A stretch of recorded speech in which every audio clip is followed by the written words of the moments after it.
নমস্কার, প্রত্যেককে স্বাগত জানাই নেমো নিউজ ইউটিউব চ্যানেলে নতুন একটি ভিডিওতে। এবার থেকে আধার কার্ড আর ভোটার কার্ড কিছুই লাগবে না, সরাসরি একটি নতুন কার্ড চলে এসেছে, যেখানে আপনি এই কার্ড ব্যবহার করে সমস্ত কাজ করতে পারবেন। সরকারি প্রকল্পের টাকা পাওয়া থেকে শুরু করে বিনামূল্যে রেশন, সব কাজ আপনারা করবেন নতুন এই কার্ড দিয়ে। তো সরকারি সুবিধা পাওয়ার জন্য আপনাকে যে এই নতুন কার্ডটি বানাতে হবে, সেই কার্ডের নাম কি, কিভাবে বানাবেন, কারা বানাতে পারবে, এবং আধার বা ভোটার কার্ড যে আপনি আর ব্যবহার করতে পারবেন না তাহলে কি বাতিল হয়ে যাবে, বা এই নতুন কার্ডের বিশেষত্ব কি রয়েছে, আজকের এই ভিডিওতে জানাবো। অবশ্যই ভিডিওটি শেষ পর্যন্ত দেখবেন। তার আগে এই ভিডিওটিকে লাইক করুন এবং পরবর্তী গুরুত্বপূর্ণ ভিডিওর আপডেট পেতে চ্যানেলটিকে সাবস্ক্রাইব করে পাশের বেল আইকনে অল প্রেস করে রাখবেন। আপনারা অনস্ক্রিনে দেখতে পাচ্ছেন আর9 আধার সরকারি প্রকল্পে এবার একটি পরিবার একটি আইডি, নয়া উদ্যোগ সরকারের। অর্থাৎ আধার কার্ড ভোটার কার্ড আর কিন্তু কিছুই লাগবে না, একটি নতুন কার্ড তৈরি হচ্ছে, যার মাধ্যমে কিন্তু আপনি সমস্ত প্রকল্পের টাকা পাওয়া থেকে শুরু করে রেশন তোলা সবটাই করতে পারবেন। তো বলা হয়েছে সরকারি প্রকল্পের সুবিধা নেওয়ার জন্য এবার চালু হতে চলেছে ফ্যামিলি আইডি নামক একটি কার্ড। প্রত্যেক পরিবারকে ফ্যামিলি আইডির নামে একটি ইউনিক কোড দেওয়া হবে, অর্থাৎ ফ্যামিলি আইডি কার্ড কিন্তু দেওয়া হবে, যে আইডির মাধ্যমে সরকারের যে কোনো ধরনের সামাজিক কল্যাণমূলক প্রকল্প থেকে শুরু করে রেশন তোলা সবটাই কিন্তু আপনারা করতে পারবেন, এবং সেই পরিবার এবং পরিবারের সদস্যরা সবটাই ব্যবহার করতে পারবে ওই একটি কার্ডেই। তার জন্য আলাদা করে আর আবেদন করার প্রয়োজন নেই। অর্থাৎ এই যে একটি কার্ড, এই কার্ডেতেই কিন্তু আপনার সমস্ত পরিবারের যে ডিটেলস তা দেওয়া থাকবে, এবং সেখান থেকে আপনারা সমস্ত প্রকল্পের জন্য আবেদন করতে পারবেন এবং আবেদন করে টাকা পাবেন।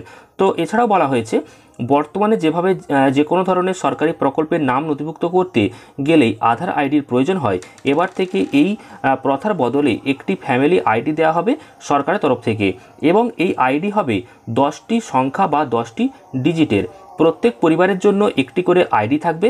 এই নাম্বার দিয়েই এবার থেকে রাজ্য ও কেন্দ্র সরকারের বিভিন্ন সরকারি প্রকল্পের সুবিধা নেওয়ার জন্য আপনি কিন্তু আবেদন করতে পারবেন।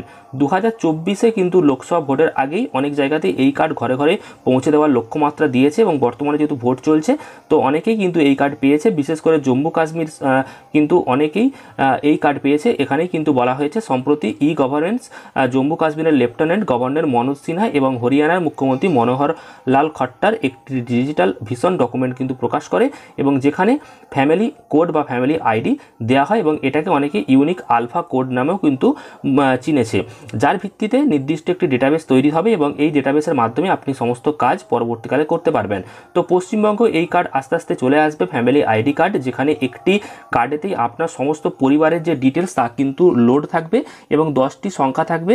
সেখানেতে আপনার পরিবারের সদস্যদের বয়স থেকে শুরু করে নাম সবটাই থাকবে, এবং সেই কার্ডেতেই সরকার দেখে নেবে যে আপনার পরিবারে কতজন সদস্য রয়েছে, তারা কোন কোন প্রকল্পের অধীনে রয়েছে, কোন কোন প্রকল্পের টাকা পাচ্ছে, এবং যখন আপনি নতুন করে কোনো প্রকল্পের জন্য আবেদন করবেন তখন সেখান থেকে সমস্ত ডিটেলস পেয়ে যাবে, এবং টাকা পেতে আপনাদের কিন্তু অনেকটাই সুবিধা হবে। তো এবার থেকে আধার আইডির যে নাম্বার, সেই নাম্বার দিতে হবে না আপনাকে, শুধুমাত্র ফ্যামিলি আইডির যে নাম্বার, সেই নাম্বার দিয়েই আপনি প্রকল্পের জন্য আবেদন করতে পারবেন। পরবর্তীকালে হয়তো সেই কার্ড দিয়ে রেশন পর্যন্ত তুলতে পারবেন। তো এই কার্ডের নাম ফ্যামিলি আইডি। পরবর্তীকালে যখন আবেদন প্রক্রিয়া শুরু হবে অবশ্যই ভিডিওর মাধ্যমে আপনাদেরকে জানাবো, তখন আপনারা জানতে পারবেন কিভাবে আপনি ফর্ম ফিল আপ করবেন, কিভাবে এই কার্ড বানাবেন। তো পরবর্তী আপডেট খুব শীঘ্রই আসবে, সেই সমস্ত গুরুত্বপূর্ণ আপডেট যাতে মিস না হয় তার জন্য চ্যানেলটিকে সাবস্ক্রাইব করে রাখবেন। এছাড়াও আজকের এই ভিডিওটি ভালো লাগলে প্রচুর পরিমাণ শেয়ার করবেন এবং লাইক করবেন। ধন্যবাদ।